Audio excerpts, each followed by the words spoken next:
Okay, let's get on with it. The show is quite long, but not as long as when I saw Ken Dodd at the Open Air Theatre in Regent's Park. And I left after 2.5 hours during the interval, okay? He did 5 hours. I mean, he was 75 then. 5 hours of stand-up comedy. I can't even fucking stand up for 5 hours these days.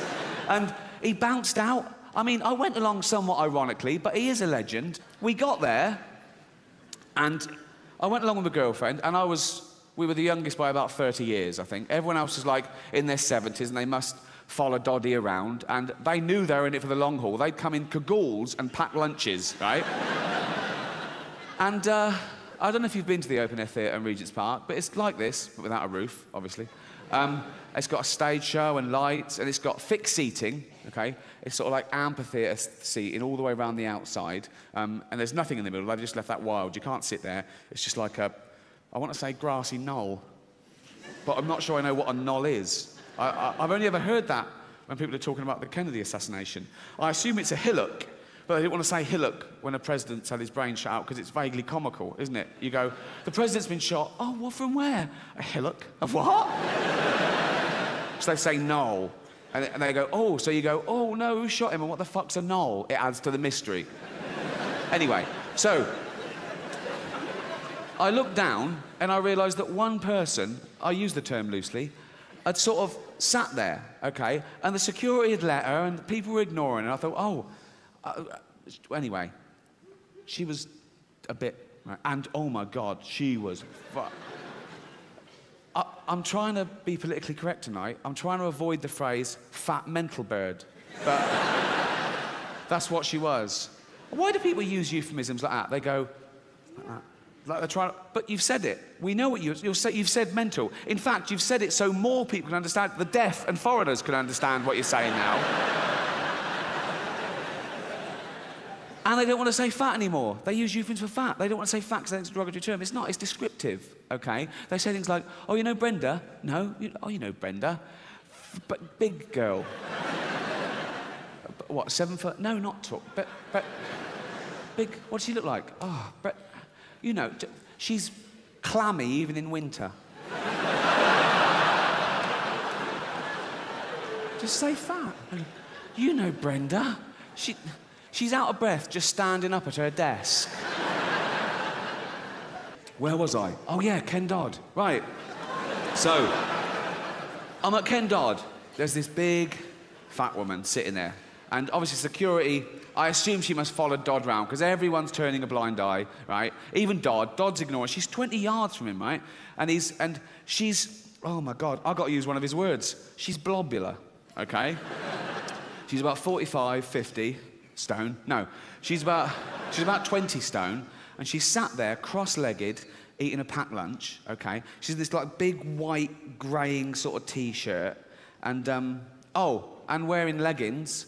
No, don't wear leggings if you're that shape, okay? It looked like someone had painted the bottom of an egg black, right? And she'd made no effort. She had lank, greasy hair, and she'd eaten her nails, I think. I'll tell you what she looked like. This might not mean anything to you, but they're the bane of my life. She looked like an autograph hunter. Now, these people are the epsilon minors of society. Even train spotters look down on autograph hunters. They've all got this haircut, right? Everything is tucked in.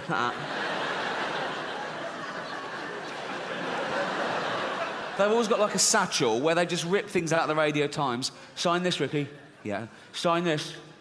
Sign this. That's a piece of toast, mate. What? Not one of them symmetrical.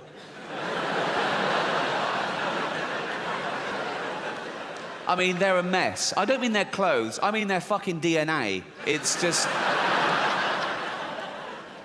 Back to handsome. Ken Dodd. Sorry, right, so... Ken Dodd, me, hundreds of old people. Okay, Ken Dodd, home, young bunctious, right? Fat, mad woman, sat there, cross-legged. Every time Dodd goes, home, she goes, ah, like that, right? I mean, everyone's ignoring her. She must go to every concert, obviously a bit of a stalker. Dodd, not a put off at all, just doing his thing. Hum, ah. Jane's going, don't look. I'm going, you're having a laugh, ain't you? I can't take my eyes off her. I'm looking at this. Every time I go, hum, I'm looking at him, I'm looking at her, I'm looking at him like that. Back and forth. It's like tennis in One Flew Over the Cuckoo's Nest. It was like... And so she's there, right? And this is a true story. After about 20 minutes, her hand goes down the leggings. Yeah. Yeah. And, right? So everyone just, I can feel it all go around. I'm going, oh my God. Suddenly this is interesting again. Hum, right? So I'm just like, and... No, but she's not doing it discreetly. Her little fucking legs are straight out now. I mean, 20 yards in front of Dodd, tries to make little sort of jokes about tax evasion. It was under the carpet. Right? And she's... No, but she's making a noise. It's not my fucking thing. She's sort of going... Because she was Flipper, right? And, what? Timmy's fallen down a well. I think she wants us to follow her. Right? So she's going away. Right? She's going away. She finishes. She goes, has another sandwich. Oh, true story.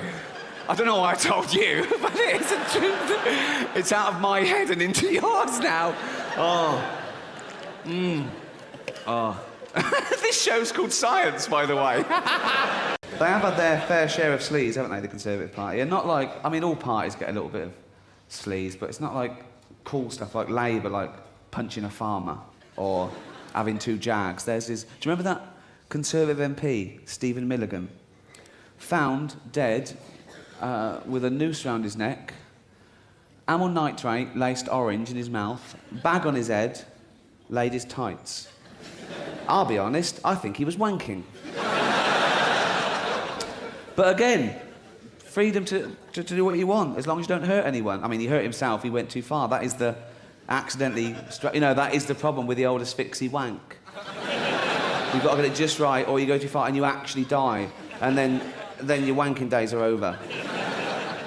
So, if I was into that, wanking into an inch of my life, wearing ladies' tights and sucking oranges with a bag on my head, I'd have a close friend. I'd just say, listen, I love nearly killing myself whilst wanking, wearing all this stuff. If I actually get it wrong one day and accidentally kill myself, come round, leave the noose, get rid of all that other stuff.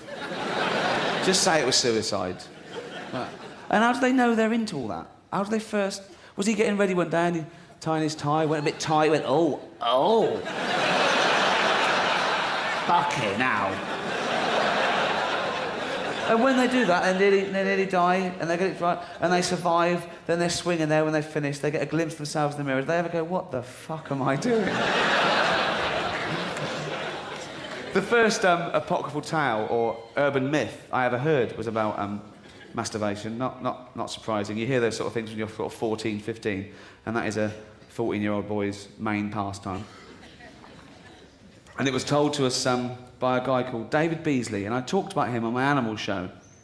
He's the one that said, if you get captured by cannibals, they show you pornographic pictures, so you get an erection and there's more meat. And usually urban myths start with, a friend of mine, right? Not this one. He said, I was wanking the other day, lads. Go on. He said, I was on my bed at home and I was naked. And I had my eyes shut and I was listening to music, I had my headphones on. And when I'd finished, I opened my eyes and my mum had been in and left me some tea and biscuits.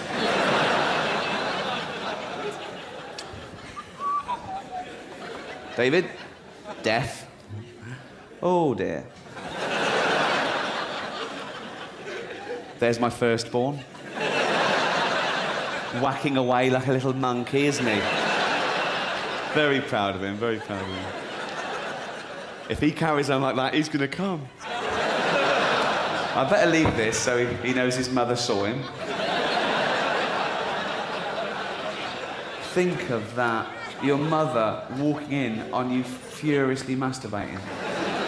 The other way round is worse.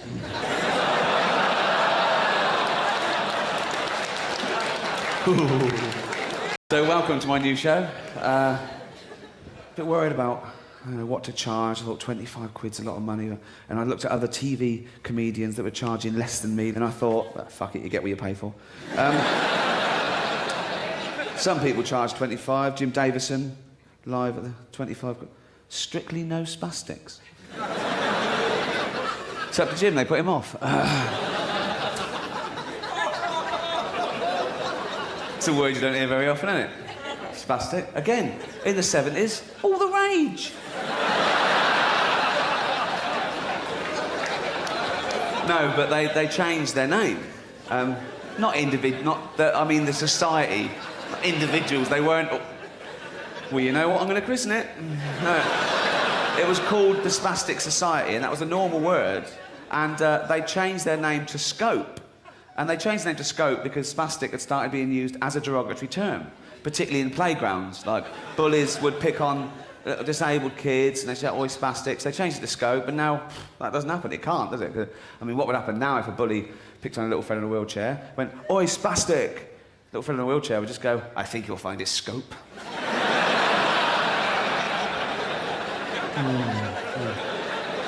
Oi, Scopey! Oh, fuck! My impression of a wheelchair user. Not Thora Heard, that's just that. She had a posh one. She didn't even bother with that. Never off her arse, was she? She could walk, I'd seen her walk. She'd go shopping in one of those things, all the way home, right up to the front door, key in the door, straight in the stair lift, feet haven't touched the ground yet. Up to the bathroom. Oh, lowered into the bath. Never off her arse. Give her an award, she's up there like a fucking greyhound.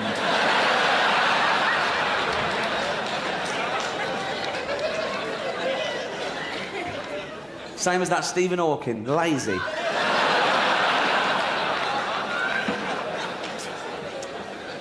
Most intelligent man on the planet, and I'm having a go. Brilliant. Most intelligent man on the planet, but not such a good judge of character. Happily married. Kids. Nurse. And now, according to some, my lawyers have told me to say,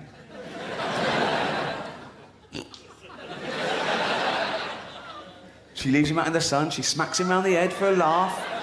Isn't that terrible? He must be thinking, oh, what happened to all the fucking blowjobs? Ow. Spell the whole word. Ouch. But there's no evidence. The charges were dropped. So that's not how he got the cuts and bruises. It's probably all the skateboarding he does.